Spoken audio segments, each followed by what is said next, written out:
Let's try this again. Good evening. We will. It still says it's waiting.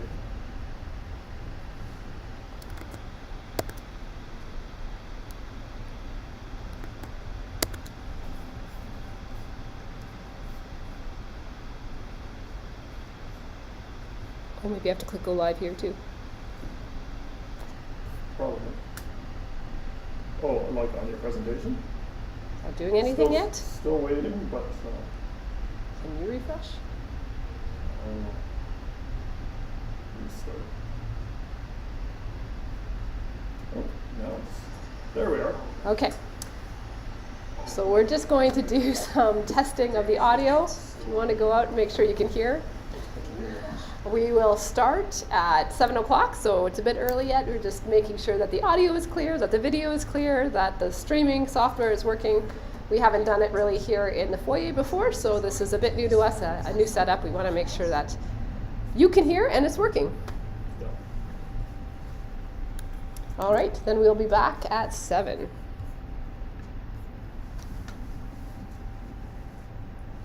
Okay, You could mute as well, probably.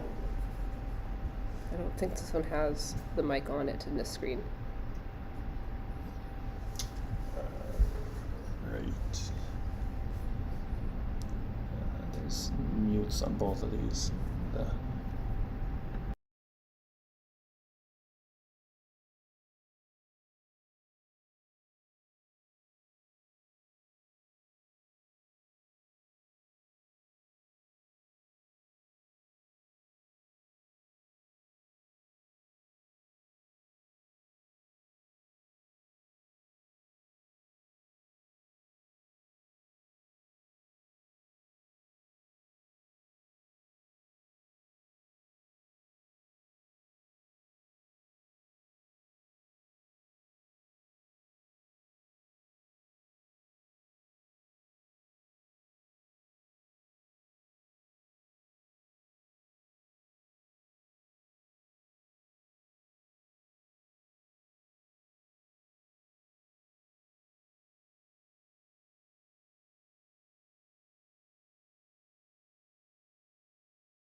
Okay, let's give this a try with a lapel mic, see if that makes any difference in getting rid of some background noise.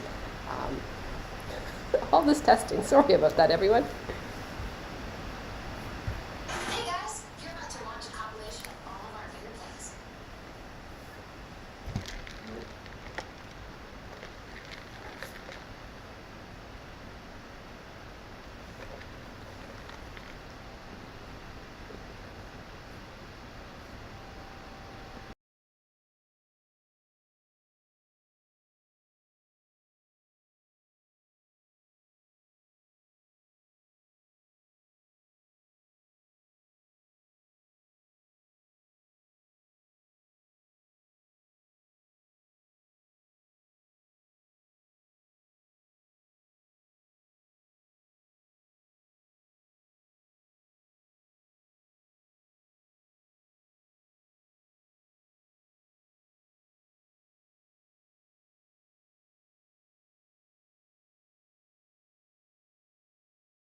Okay, did that change anything?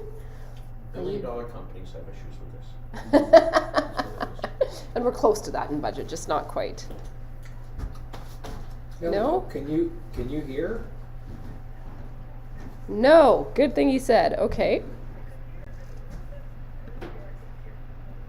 Well, yeah, when she was When setting you it up. unplugged your, Okay, Sally Yeah. says no. But now it's showing that I'm. No, no. Yeah. Okay. Sally's giving me a thumbs up. Okay. Great. Thank you, Matthew, for flagging See you that. later. Thank Bye. you for Sally for being our test audience there. Okay, so medical assistance in dying. That's what I mean when I talk about MAiD, and it encompasses both the legal system we have here in Canada, as well as just it happening all over the world has become a common term. So we started, when it first came up, I really thought it was out there, who did I know that was affected by it? But when I brought it up over and over and over, people said, oh yeah, my neighbor took that. Oh yeah, I found an old friend from school took that. Oh, I was offered that in the hospital. Just these anecdotal things that made me realize this isn't out there. This is affecting people I know and people I love, and I don't know anything about it. So I went to a seminar that concerned me a great deal, went to another seminar, concerned me even more, ended up going to a few seminars, at which point I thought, I wonder if we should be talking about this as a church. So we had a MAiD conversation which got quite heated actually, because people care deeply about life, about death, about our medical system, about ethics. These things are very close to us, and this isn't an out there thing, it's a right here thing. And so when that came to a close, I knew we weren't done talking about it, but I also knew we needed to find a new way forward, because we're not going to change, or maybe some people can, but I don't expect to change legislation, and I don't expect to change hospital systems, and I don't expect that a blanket solution is going to work for everybody. But what I have noticed and been intrigued by is how much thinking around issues of life and death and aging has changed in the last 8 years since MAiD came into play. And so tonight I don't want to talk about the mechanics of MAiD. I want to talk about how we think of MAiD, what motivates people to take MAiD, and how the church can be involved in helping ways, not in hurtful ways.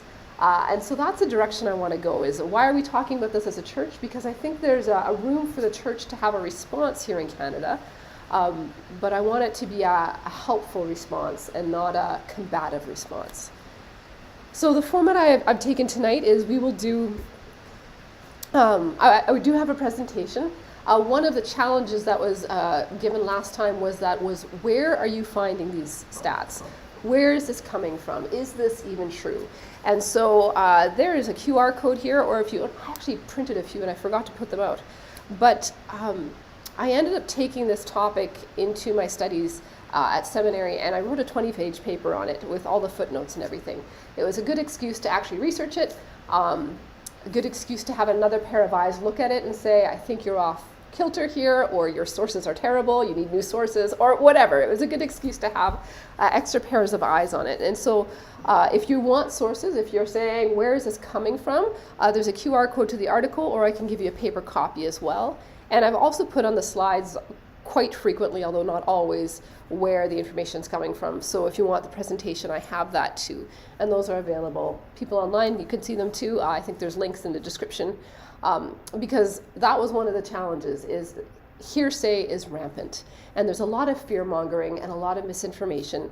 And perhaps I was involved in that with our last presentation. So I wanted to come back and say, can I say this with confidence? And can I tell you where I got this information from? So there's about 100 sources cited in this, which we won't do all tonight. But, but if you're curious, there's 20 pages to read. And so if I could recap where this is coming from, this is a quote from the MacDonald-Laurier Institute, which is a policy think tank out of Ottawa. It's not a Christian think tank. But they said, whereas Canadians first understood MAiD as a rare and merciful end, when medicine had nothing left to offer, MAiD is now marketed as a treatment option to manage fear of eventual suffering, to eliminate the pain of loneliness and isolation, and even as a viable option when social needs cannot be met. And that's a pretty strong statement. Because I would say I was the Canadian that thought it was rare and possibly merciful. Like if someone had reached the end of the rope, there was nothing the medical system could do for them, they were about to die anyway, and they were in a lot of pain, then MAiD would happen. That's what I thought of it as. And in fact, I wasn't the only one. So when MAiD was made legal in 2016, initial estimates was that about 100 people a year would choose MAiD. Well, that's what they expected, because they really thought very few people will take this option. It's just for those outlier cases for whom there are no other options. This data is taken directly from the Government of Canada site. Well, 2016 was the first year it was offered, and about 1,000 people took it. So a lot more than 100. And it's been growing steadily since, about by 30 to 35% a year. It's not plateauing, and as we continue to increase eligibility for MAiD, it's not likely to stop this growth rate. So the initial estimates were way off. We thought 100 people a year. We're already at over 10,000 a year of people choosing MAiD. So from the time MAiD became legal in 2016 through 2021, over 31,000 Canadians died under that legislation. A lot of my stats are up to 2021 because there was a huge government study done in 2022 looking back at the 5 years. So I have some new stats from 21 to 24, but not a lot. Most of it ends in 2021. Some of this is going to be, you've heard it before, but I'll try to not have too much review. Just to put it into perspective, Canada and California legalized MAiD in the same year. And we have almost exactly the same population size. So that we're a really good comparison.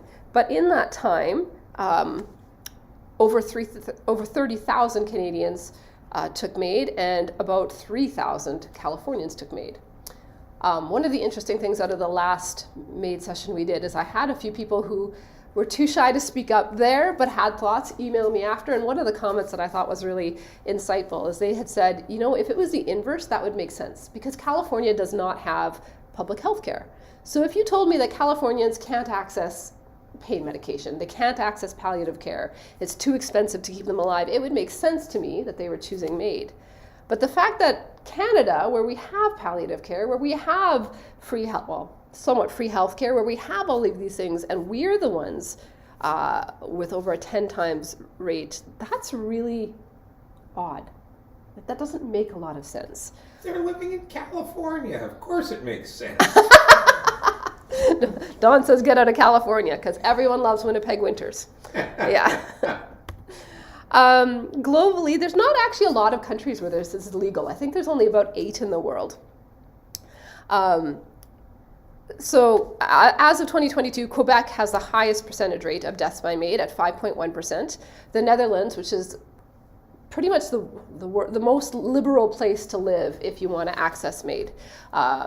It's legal there for mental illness. It's legal there for a wide variety of things, but they're still at only 4.8. Canada as a whole is at 4.1%. Belgium is at 2.3%. And someone had asked about Switzerland last time because that used to be the place you went to. If you wanted to die by a physician-assisted suicide, you go to Switzerland. Well, they're only at 1.9%. So 1.9% of the deaths in a year? Deaths by MAiD, yeah. Yeah, of the deaths in the year are by MAiD, yes. Okay. Yeah, good clarifying question. So this is from the World Medical Journal report. They said within 6 years, Canada has surpassed all other countries for its number of euthanasia and assisted suicide deaths reported in 2021. So that's not percentage now, it's just volume. And they're saying, even though Canada has a fairly small population, we have surpassed everyone else. In the United States, it's a state-by-state basis. So there's a few states where it's legal and mostly it's not. So I mentioned Quebec is 5.1%, Canada is 4.1%, California is at 0.2%, and Oregon, it's been legal there since 1996, it's at 0.001%. So again, it's a fairly significant difference. Why? Some of it I just don't know. I don't know why the difference is. One difference that maybe explains some of it is in Canada, MAiD is legal both by physician-assisted suicide, where they will give you lethal pills that you take yourself. So it has to be self-administered. And it's also legal by, physician-assisted death versus physician-assisted suicide. So the suicide is where you take the pills. The death is where they give you, it's usually a lethal injection. And so we can do it both ways, either self-administered or physician-administered. In California and Oregon, you can only do it self-administered.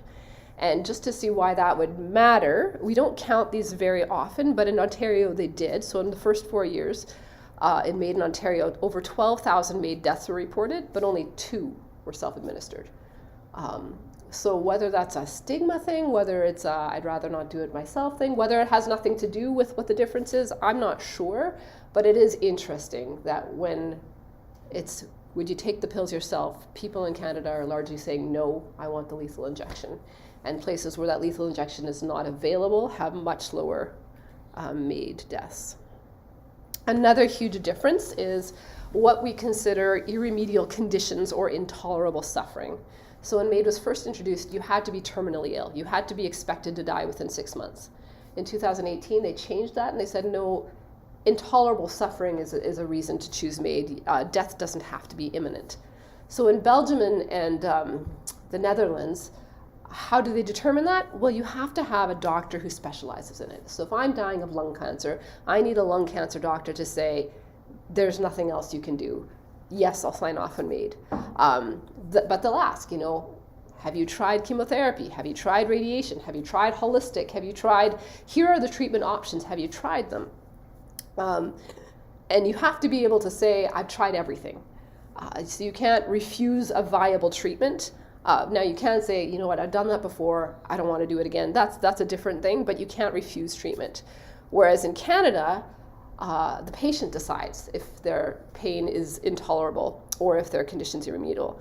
They need to know of the treatment options, so they have to know that there are these options, but they don't have to have tried any of them. You're allowed to refuse them, because in Canada, MAiD is considered, or it's treated like a treatment, rather than like the option to do when all other treatment are exhausted. So that might explain also why we have more people taking it. Even though we use the same language, how we decide whether you're eligible or not would be different. And just a random fact I threw in there was a study that showed that 47% of irremediable predictions end up correct. So a doctor may say, you have no hope. They have 47% of being right. So you could flip a coin almost. What do you mean by no hope? So irremediable, what I would understand that is you are going to die of this condition. I'm sorry, it's tough. Okay. There are Whereas, many cases where people have gotten more time than they expect. yeah, right. They still die. So I think They all die. that's true. We all die. That's true. The human condition is terminal. I think their point was when you put a timeline, when they say you have 6 months to live, there's a 47% chance of it being correct. So you're right, that does change whether it's like, do I get an extra week? Do I get an extra month? Do I get I think their point was be careful on making decisions you can't unmake, because especially if it's based on that information, because people who could not walk again are walking. People who were going to die before their sister's wedding were bridesmaids. So there's a lot of mystery in the medical system still, and so don't be too don't rely on certainty, I guess is where they were going with that. Another thing that I think is unique to Canada, and this is where I feel like I'm seeing public perception shift the most, is thinking of MAiD as altruistic. You save a lot of money to the government, to the hospitals, probably to your family. It's expensive to be dying or to be in pain. And so sometimes it can feel like you're actually doing the world a favor by taking that burden away. Especially if you have loved ones or if you're in a nursing home where you need a lot of care, you can feel like they'd be better off if they didn't have to look after me and I'm helping them. This is something that I'm doing for them. We all know our healthcare system is overcrowded, and it might feel like a good thing to give up a bed to somebody else who can benefit more. In Canada, we are and we talked about this before, organ donation and MAiD are starting to go hand in hand quite a bit more, and there's a good reason for it. If you can get a heart from one person to another in a matter of minutes instead of a matter of hours, there's a much higher chance of success of that being, the heart being accepted. But right now, 6% of all organ donations come from MAiD, and that is unique to Canada. That is not, there's no other country that considers that an acceptable practice. So I would say that that probably plays into our numbers a lot, that we have you know how you're out car shopping or something and we bought a Honda Pilot, now I see Honda Pilots everywhere. I feel like that's happened in studying MAiD. I see these kind of what they would consider noble deaths all the time in theater, in books, in movies, in cinema. I feel like it's an increasing narrative of this idea of a noble death, that you know, the Inuit person who's left on an ice floe because they're no longer contributing. Apparently that's a myth that never happened, but that's a common myth in Canada, that once you've outlived your usefulness, the noble thing is to remove yourself from the situation. That is not common globally, that idea, and I think it's probably the biggest difference I see in the last 10 years in our social perception of increasing acceptance for that idea. And so this is where I got really caught up in is this just my idea that 10 years ago we thought differently than we do now, or is that true? And people don't study how you think as much as they used to. So my stats are coming from different sources here, but in 1994, it went to the Supreme Court actually to legalize MAiD, and it was resoundingly defeated. They used language like life is sacred, and so we're not going to do this. In 1996, the Canadian Councils of Churches put out a statement, and it was unequivocal. It was, there should be no, never, no how, no euthanasia, no assisted suicide. It wasn't unanimous, so like the United Church chose not to sign it. They said, well, case by case basis. But it was fairly emphatic, fairly widespread. Just within that decade, now this is a UK stat, 60% of evangelicals were against all forms of assisted suicide. But come here to Canada today, or in 2022 at least, 82% of Protestants and 87% of Catholics support MAiD. So again, these are not equal things, so it's not, you know, apples and apples, but I do think it does suggest that there has been a shift from Christians being fairly against the idea to Christians being overwhelmingly for it. And my question is, how did that happen? And is that intentional? You know, it's good to change your mind once in a while, right? But is that intentional, or is that something that just sort of happened without us noticing, and is that a good thing? This is a study done out of the UK. They surveyed 1,000 Canadian adults about what they thought about letting adults seek assisted suicide for following reasons. So 27% thought it was okay for poverty, 28% thought it was okay for homelessness, 51% thought it was okay if you couldn't access medical treatment, 43% thought it was okay for mental illness, and 50% thought it was okay for disability. And this, I'm fairly confident, has changed. I think 10 years ago, if you'd said, what do you think of assisted suicide for homelessness, people would have been outraged. But we're increasingly seeing it as... Or disability. Or disability, yeah. That one is actually still somewhat controversial, but not as controversial as I would have expected. Yeah. And that's Canada. This is Canada. This is, yeah. It's not a huge survey, just 1,000 adults, but... Can't quite see those bars there. Oh, okay. The titles are underneath. Yeah, so the red is agree, and yellow is disagree, and green is not sure, which is the wrong colors that they chose. Yeah. So yeah, as I was thinking about it, I thought, okay, have we changed our minds because we've done a deep Bible study and we thought this makes sense according to the Bible, or have we changed our minds just because it's the water we drink, or have we changed our minds because we know somebody, you know? And it's when you know somebody in that situation, you tend to have a lot more compassion and a little bit more gray areas. So what has it? If we went back to the Bible, what would we find out? Bill Fledinus said this. He said, the message of MAiD is that God did not create us and life is not his. That's pretty emphatic. But I do think it's worth considering because we do believe that life is a gift from God. We believe in the Genesis account, which had God breathing life into humanity. It's his spirit that animates us. And in Acts 17:25, it says God gives everyone life and breath and all things. And so we do hold that life is a gift from God.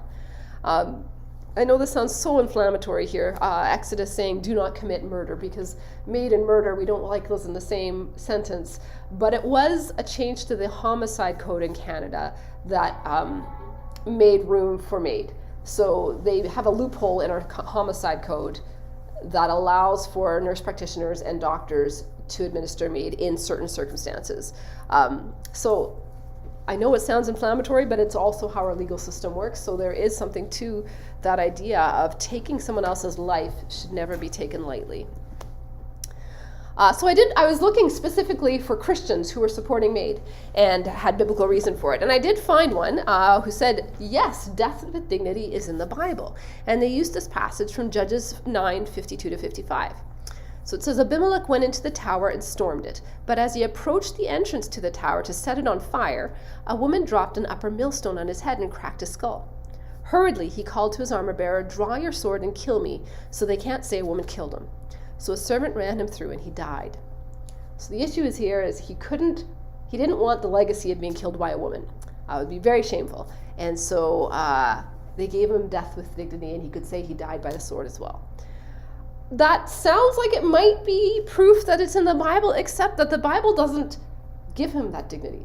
It says, you were killed by a woman, and then you chickened out and wanted this instead. And in fact, if you keep reading, just the very next verse, it talks about how Abimelech was so evil, and this was part of it. And so it doesn't ever say, and so be like Abimelech. In fact, it says, what an idiot, is kind of the tone of it. So I found that puzzling that would be used as support of death with dignity. The same publication also said that there's a euthanasia in the Bible that's a compassionate response to suffering, and it told the story of Saul. And I don't know if you remember, King Saul was after David, trying to kill David. There was battles and armies involved, and King Saul dies. And this young man runs to King David to tell the story, and he says, this is 2 Samuel 1, verses 6-9. I happened to be on Mount Gilboa, the young man said, and there was Saul leaning on his spear with his chariots and riders almost upon him. When he turned around and saw me, he called out to me and said, what can I do? Then he said, stand over me and kill me. I'm in the throes of death, but I'm still alive. So very much euthanasia. The guy's dying, he's in pain, he doesn't want to be in pain anymore, just finish me now. And so the young man does. He kills him, and he goes to his sworn enemy, King David, or now King David, and says, look what I did, expecting to be rewarded, saying this is a good thing. But what actually happens is he is tried and sentenced for murder. This compassionate act that he did got him the death sentence because he killed the Lord's anointed. And so, you can take a little part of it and say, look, this supports this, but if you do any reading beyond it, it doesn't. It really doesn't. In fact, if I was to say, what would be an equivalent story in the Bible, I think I would probably go to Job, because Job was in a ton of pain. He had boils all over his body. He was suffering. The doctors couldn't do anything for him. Everything was exhausted, and his family is telling him, just die, just die.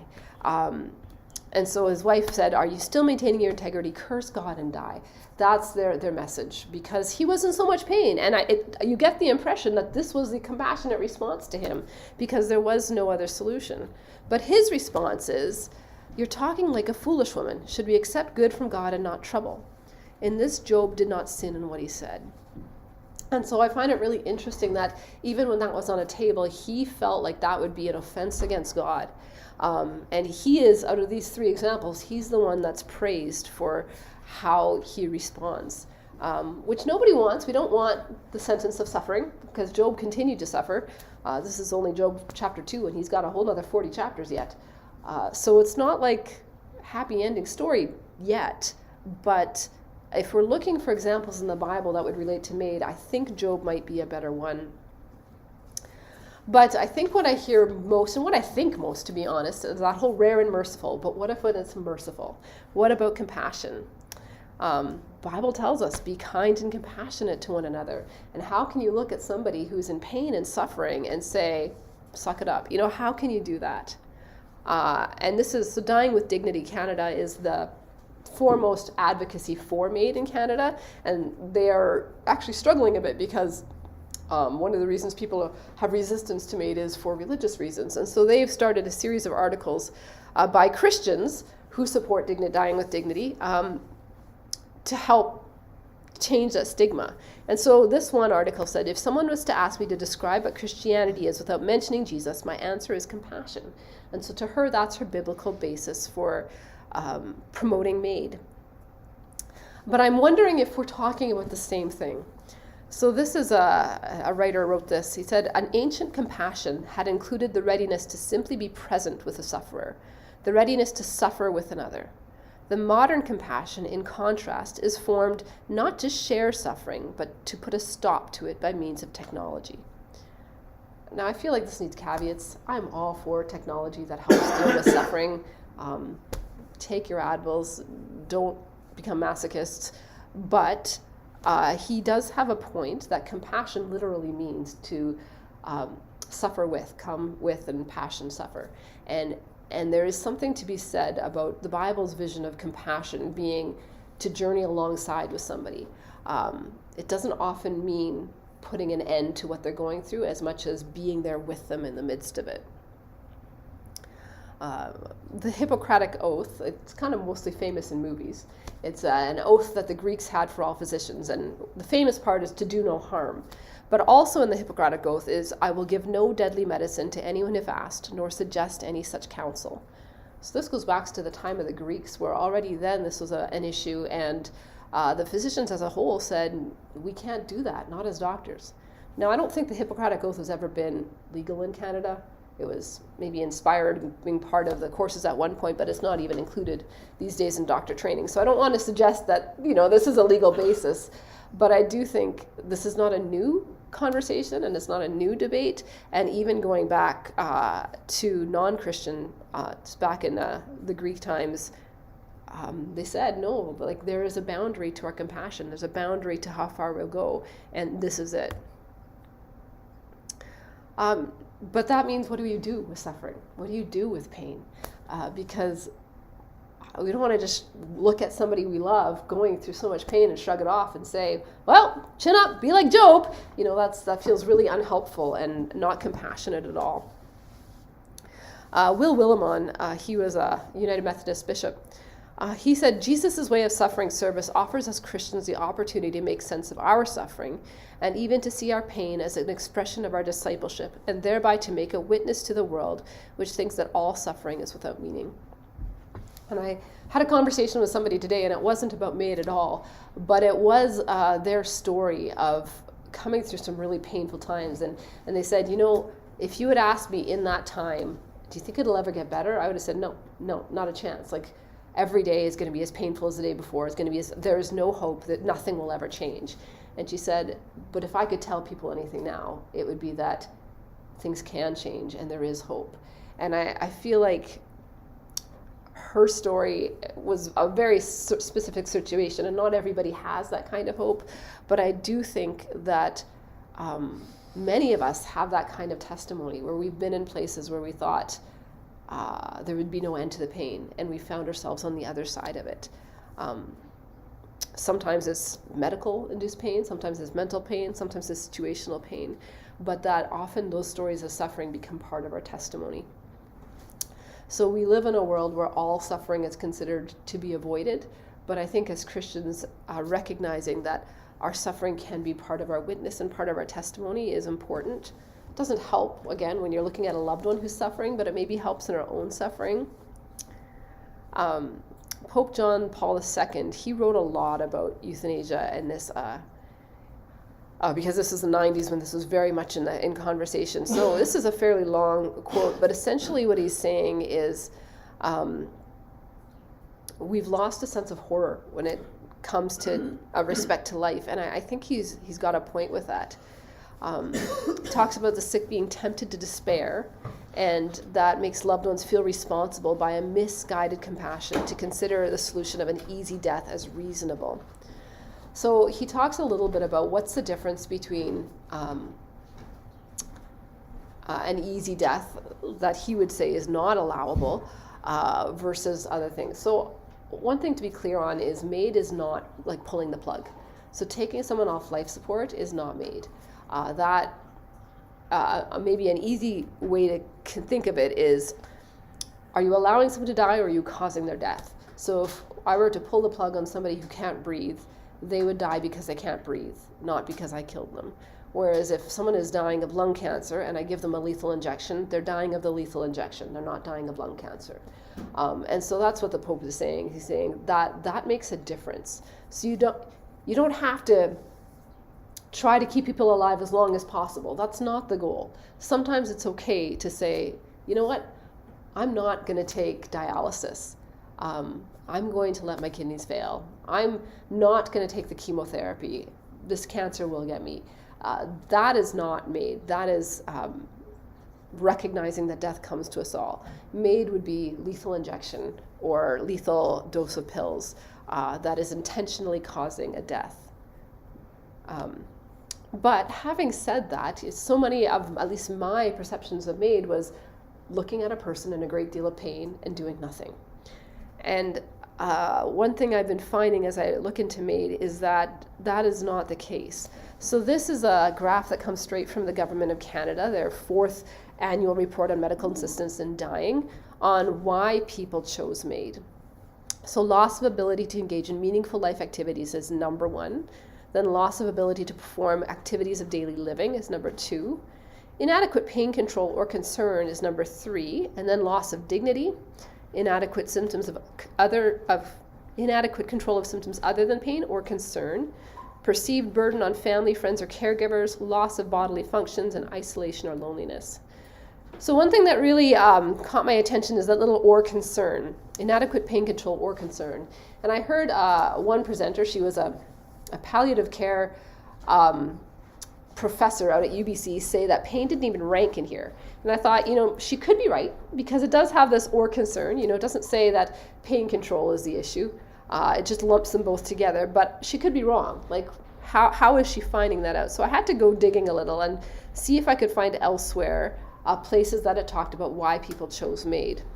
So this is out of Oregon. They asked people to rank on a scale of 1 to 5 why they were choosing MAiD, 5 being the most important, 1 being the least important. So at the most important was loss of independence and loss of control. Least important was pain, and in the middle was the fear. Fear of loss of quality of life, fear of self-care ability, fear of pain. So this would resonate with what she said, that pain was not ranking as a reason people were choosing MAiD. It wasn't that they were lying in bed in such excruciating pain that you wanted to alleviate the suffering. It was that they were losing their independence, that they were worried about the future. That's what was driving their choices. That was in Oregon? That's in Oregon. Here in Canada, they did one in Vancouver that had very similar results, and this is how they summed it up. They said existential suffering, meaning a loss of autonomy or dignity, or an inability to engage in activities that they used to find enjoyable, rather than pain or physical symptoms, drive most MAiD requests in Canada. So that was just last year, one out of Vancouver. Existential suffering. Well, that is something the church knows a little bit about, hey? That's something that we have something to say to. This is maybe talking a bit about what Matt was saying earlier, how willingness to offer MAiD to people with disabilities is something that is a bit shocking. And I came across this. This is a whole bunch of different organizations: Disability Without Poverty, Burnaby Association for Community Inclusion, Inclusion Canada. They have this these campaigns going on saying, you are safe with us. And what they mean by that is they will not recommend, suggest, or refer anyone to MAiD. And that is their policy because they believe that MAiD is a violation of disability rights. And I thought, how interesting that it's not the church speaking up about this anymore. It's largely disability organizations and the global community, the community outside of Canada, that are really concerned about this. So if existential suffering is what's driving MAiD, what does that mean for us as believers? And I think the dignity piece is a big part of it. And I found that both sides were using the word dignity quite a bit. So the Pope said MAiD is an offense against the dignity of a person. He thought that was the most undignified thing you could do, is to offer someone MAiD. Whereas Dying with Dignity, it's literally in their name, this advocacy group for MAiD, believes that MAiD gives a person dignity through letting them have a choice in death. And I think this is a really important question as Christians that we need to think about, is where do we land on that? Do we see MAiD as an offense against people's dignity, or as protecting people's dignity? Because I think where we land on that tells us very much the direction that we're thinking. And I would say Canadians as a whole would land on the idea that MAiD is a dignified death. And that has got me thinking about, are there times where being a Canadian and being a Christian might come into conflict with each other? Now, for the most part, Canadians are nice people, Christians are nice people. No problem, right? We're on the same page. But I wonder if there are some ways that we think as Canadians that might be in conflict with how Christians are called to think. And so this is more to ponder than, shaking my finger at anyone. But what makes us human? That's a big question. What makes us human? So Descartes is a philosopher who is famous for saying, "I think, therefore I am." And it's a bit of a cliche, but there is this idea in modern culture that I am a soul imprisoned by the constraint of a body. And we see that in our movies. There's all these movies about being able to upload your consciousness to a new and younger body, or maybe to the cloud or to a supercomputer, and that way you get eternal life because your consciousness is uploaded, and your body, which is holding you back, can be discarded. And we hear people talk about this too, like when someone's mind is going, we're like, well, they're already gone. When somebody gets dementia, we talk about they've lived their best life. We sort of talk about death as being in relation to the mind, not the body. This is not how the Bible talks about humanity. It talks about embodied souls and ensouled bodies. So in Genesis, God actually creates the body first, right? Out of dust or out of a rib, he creates the body, and then he breathes his spirit into it. So it's more that we're animated bodies than that we're imprisoned souls. And John 1:14 that's when Jesus, the Word became flesh and he dwelt among us. Who would God be if he never took on a body? That whole fact that Jesus was embodied has to mean something to us. That ourselves, our whole selves, is not just our minds. You can upload our consciousness, but it's not me. That my body is part of who I am, as is my mind, as is my soul, but that there's no concept of one without the other in the Bible. So I think the Canadian way of thinking about humanity and the biblical way of thinking of humanity are in conflict, and we kind of have to choose where we're going to stand on that. Another question that I think is in conflict is what gives us value? We live in a consumer-driven world where we talk about, what do you do for a living? What have you got done today? What's your to-do list? We talk about becoming a contributing member of society. We talk about the cost of living, and we talk about being a burden to society. All of these are very much economic words that we use, and it impacts how we feel. So you have people who retire who hit a crisis of faith because they don't know who they are anymore, now that value that they gave society is gone. You have people that, and I think we're seeing a lot in MAiD, they talk about not wanting to be a burden to others because they're not contributing anymore, so they feel like their value has gone down. Whereas the Bible could care less how much money you make. In fact, they have big warnings for people who make lots of money. The Bible is a lot more about you're valuable because you're God's. You're created in the image of God. You're valuable because his fingerprints are all over you. You're valuable because God looked at you and said, this is very good. You are valuable because Jesus came to be our salvation. Our value has nothing to do with how we contribute and everything to do with what God thinks of us. Which is why we have some tension with society when we say an unborn baby has value, or a person with severe disabilities has value, or any of these people who might cost our system a great deal and never contribute in a way that we would see as meaningful. And yet as believers we say, and yet they are made in the image of God, and that is why they have value. So part of that is the burden of care. When is it too much? And it's going to be a tension, and there's no way to solve it. That we do have to acknowledge that healthcare costs money, and the end of life costs money. So provincial governments will save about $149 million annually on the declines of end of life care.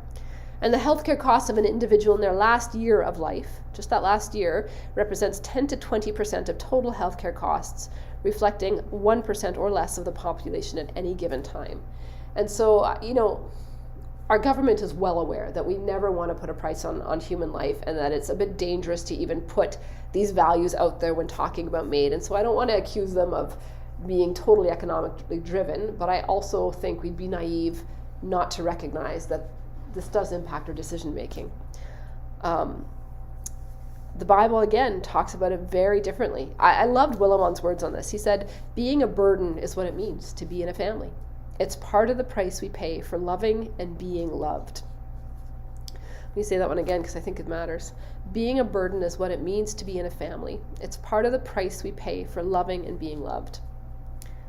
There's a famous passage in Matthew 11 where Jesus looks out at the crowd and he says, "You're so weary and heavy laden." And he says, "Come with me, take my yoke, my burden is light." And one of the commentators mentioned, isn't it odd that he didn't say, "Come to me and I'll take away your burden"? Come to me and there will be no burden. Like, that wasn't the message. The message is, you'll have a burden with me too. It's just one that we're going to carry together. It's one that will be light. And we're not called to have a burdenless life, but we're called to have burdens that we carry together, and with Jesus that they're light. And I thought that was just so interesting in a world where we kind of want to get rid of all of our burdens, and we certainly don't want to be a burden, to have Jesus say, no, that's part of the life I'm calling you to. And Galatians 6:2 is another one where it says, carry each other's burdens, and in this way you fulfill the law of God.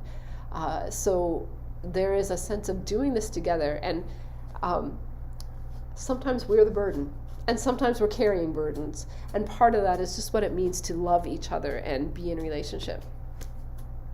Another one that comes up very often is autonomy, and this is actually the tagline for Dying with Dignity is my body, my choice, and it's one that we hear all the time in all manner of things, but it's not one that's reflected in the Bible. 1 Corinthians 6:19-20 says it the clearest. Don't you know that your body is a temple of the Holy Spirit who is in you, whom you have from God? You are not your own, for you were bought at a price. So glorify God with your body. And the language that the Bible uses for this, he says we're a living temple, stones built together. He says we're the body of Christ, and if one part suffers, we all suffer. He says we're the priesthood of believers. He says we belong to one another. And so I can't say you don't have autonomy, because Jesus continues to give us the ability to choose. But I think as Christians, our autonomy is subject to Christ first, and to our family and loved ones, our community second. That there's no such thing as, I'm my own island. That doesn't exist in the biblical world. And to recognize that your choices affect the whole, and my choices affect the whole too. So, thinking Canadianly, thinking Christianly, sometimes they come into tension. And so as Christians, I think we need to make sure that we are on the same page, and that we believe we're made in the image of God, and that our dignity comes from that we are not our own, that we've been bought with a price, that that price was really high. We have been redeemed, we've been bought back by Jesus' blood. We also often think about leaving our bodies behind and going to heaven. Our consciousness goes to heaven and our bodies rot. I think that's a little bit of Canadianism going in there, because the Bible talks about our bodies actually will be resurrected. That there'll come a time when this that we're living in now becomes part of our future too. We're trusting that there's some changes happening in between then and now, so that the aches and pains and all the things we hate about our bodies will be renewed in the new creation, but they're part of the new creation. Our bodies are united with Christ. We're one with Christ, it says, and they're a temple of the Holy Spirit. One of the things that really caught me is while I was doing this research, I was also, for another class, reading this book called Aging, Growing Old in the Church. And I couldn't help but notice that a lot of the themes that come up in MAiD were also coming up in his book. So, he talks about the loss of ability to engage in meaningful life activities. Whether it's, for him, he couldn't preach anymore. He was a longtime preacher. Or for other people, retirement was that. Or their family moved away and they couldn't see them as often. He talked about the loss of ability to form acts of daily living, that things that used to be easy were hard, and he could see that they were getting harder. He talked about feeling like his worth had gone because he wasn't this important figure in this church anymore. He was a has-been. He talked about feeling like a burden on family and friends, and he talked about how his body didn't do what he wanted it to do anymore. He talked about the loneliness of being a widower or a widow, of a lot of your friends going off in other directions. He talked about existential suffering. He talked about all these things, and I couldn't help but wonder, is age less about, suffering and a terminal death and more about just growing old? And if that's the case, should we be worried? And I don't think that's an intention. I don't think, the Canadian legislation went, let's get rid of old people by offering MAiD. I don't think that's what they were saying, but I'm a little concerned how much of these motivations behind MAiD would be normal aging and what we're saying about that. And I wondered too, if we're talking about compassion, if I were talking to, say, Will Willimon, who said, I'm finding it hard to find purpose in life. I can't preach anymore. I can't write anymore. I can't read anymore. Would my compassion motivate me to say, let me give you a lethal injection? Would it do that? If my grandma said, I can't cook meals anymore. I can't even bathe myself anymore. Would my compassion want to give her, a lethal dose of pills? If someone said, I've got this disease and it's going to get worse and I'm going to be in more pain next year and more pain the year after that, what would compassion look like? Someone said, I just think too much of my daughter's life is caught up in looking after me. What would a compassionate response be? And I just, as I was looking through this, I thought, I don't know that death would be the knee-jerk reaction for any of them. A compassionate response might be, well, let's get you some home care, or, hey, why don't you come join our Monday's Bible study, or have you thought about it? Compassion can take so many forms, and how interesting that we now relate MAiD and compassion together, but aren't looking for other options sometimes. And I don't want to be alarmist, but I do think that MAiD is affecting our seniors more than anyone else. The one stat is that 10% of deaths on Vancouver Island, which is a retirement community, are due to MAiD. Which year is that, Tina? That was at 2021. So that's pretty high. That's a big deal. The Government of Canada study there in 2022 had the average age of those choosing MAiD is 77 years old, and 80% are over 65 years old. So this is not equal opportunity, right? There's some ageism happening here. And I think that should worry us a bit. I was talking to one of my profs about it, and he said, you know about the fifth commandment, right? And yes. The fifth commandment is honor your mother and father. And he said, you know who that was spoken to? And, I'm imagining Sunday school classes, because that's where we teach it. All the little kids have to color the pictures about honoring your mother and father. He said, no. That was said to adults. So a group of adults in the desert were told not to commit adultery, not to murder each other, and to honor their father and mother. That was given to adults who had aging parents. And they were going on this camping trip for the next 40 years. Talk about being a burden. Talk about having no, value to society. Talk about all of these things that we are dealing with in MAiD. And yet that was a command that God, one of 10 commands that God gave those people, was to honor their parents in their old age. And so, that's kind of stuck with me ever since, because you sort of think that honoring your father and mother ends when you're 18, and it's not true, but it sort of is, right? And so that's really had me thinking, what does it mean for me to honor my parents at this stage of life, or for me to honor them, in 20 years? What does it look like for us to honor the elderly in our midst? And so I think I want to shift from where I've been to what I think the church needs to respond with. And I think if existential suffering is what's motivating MAiD, I think the church has something to say about it. I think if fear of growing old is a big deal, I think we maybe need to lead the way.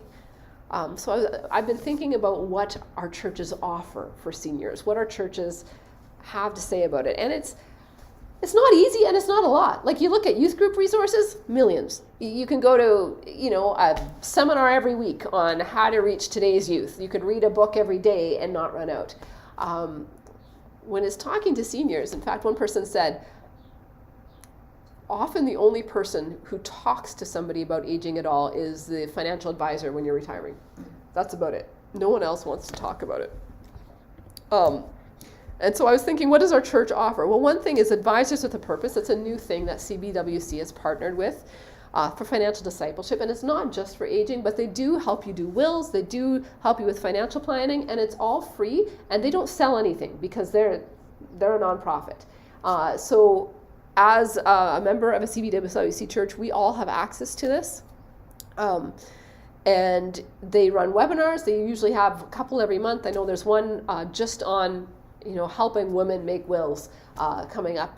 I also know you can call them and they will do a Zoom or a phone call meeting with you to help you with your thing. So if financial planning is the only place we talk about aging, let's at least do it in a Christian way. And I love that they offer it for free and that it's through the bigger church.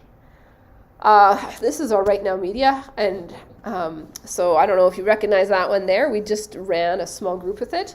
Found it wasn't the most thought-provocative book out there. Yeah, and so I don't know that there's great resources, but there's some resources. And these are other ones that we have in our online library there of retiring well, of having a legacy. To be honest, if I were to say what's our most effective outreach to seniors in our church, I'd say it's those ladies that pick up the phone and call people. We have a handful of them in our church who just will remember that you weren't there on Sunday and pick up the phone and call you, and who will remember when your birthday is and call you, and who will remember that your husband was going for surgery today and will call you. And they don't get any, spotlight shone on them ever, but I think that's probably the number one effective ministry we have to seniors right now is people who just pick up the phone and call. Or who take you out for coffee, or have our Bible study here is still led by Anne, who's on 93, I think. And I know that retirement looks really good, and some of you wish we'd let you retire, but I think it's a healthy thing that we have a church that says, if you're able. We don't retire from being believers. No, you don't retire from discipleship. If you're able, you serve in some capacity, and that capacity changes over time. But I do love that. Things like offering this on YouTube and offering our services on YouTube. I know YouTube, I feel like that should be for the younger generation, but it's also so that when the stairs are too hard and our elevator is not built yet, you have an option. You're not cut off from the community, that there's ways to stay involved. That's something we do very intentionally, and it takes time and effort and money to do that, but we invest in it because we think it's important. And even things like putting in our elevator. Really the impetus for it came, we've talked about it for decades, so it's not like it was a new thing, but the impetus for it came because of seniors in our church that we love and care about and want them to get in the building a little more safely than they have been. So little things, like these are not huge things, but they're things that say we care. There's some resources outside of our church too. So Life Culture is based out of Steinbach, and they talk a lot about matters pertaining to life and death. So abortion is a big deal to them. MAiD is a big deal to them. And one thing I really like that they have is Care Together, which is care for the caregiver. And that's something I think our church, or not our church, but the church could do better at. A lot of people are in a place where they are caring for aging parents, and that can be really tough, and we don't have a lot of supports for it. So this is one place that does have a peer support group and some resources and a social media presence for it. It's based at a Steinbach, but I really appreciate that they do things like that. So just coming to the end of this, why are we even having discussions like this or presentations like this? One is because I think what MAiD is and what we think of MAiD are two different things. I genuinely had in my mind, the person in extreme suffering who was terminally ill, that, there was no other option for. And when we look at the 30,000 people that died in the first 6 years of it, that's not the story at all. So I want us to be honest about what MAiD is, addressing the actual motivations by MAiD, and doing it in a Christian sense by thinking about, what do we believe it means to be human? What does dignity look like? How is our body important to God and to our personhood? And what does it mean to suffer in a holy way? And I think our churches have something to say here.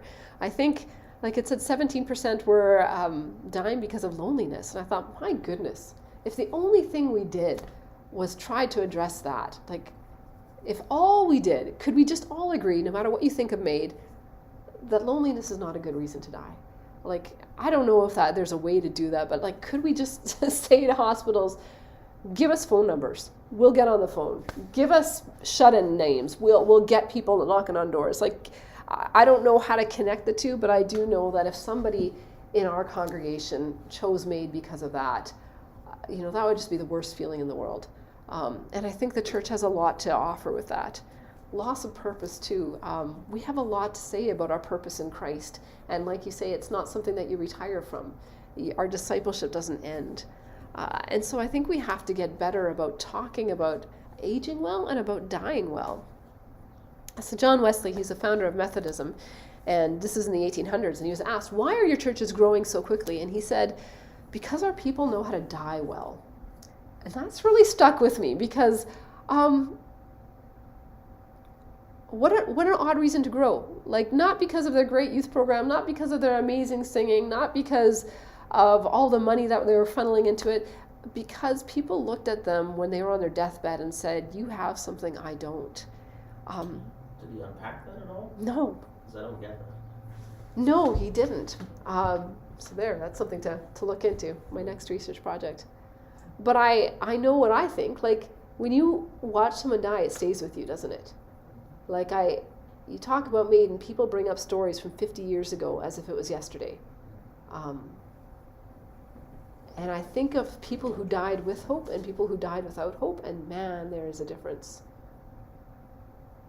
And so that's what I assumed he meant, is that people were dying with hope. But no, there was no addition to that. Maybe it means that the seniors are willing to share with younger people too. Well, and isn't that the truth? Like, that intergenerational piece, I think, is so important, that we easily silo things. The youth stay together and the seniors stay together, but the richness of having youth who are known and loved by seniors and vice versa, it's a holy and healthy thing. Yeah. I think we're going to turn off our YouTube broadcast here. We're going to go into a time of questions and discussion, but that's harder to keep on the online. So thank you very much for joining us, and we will leave it there.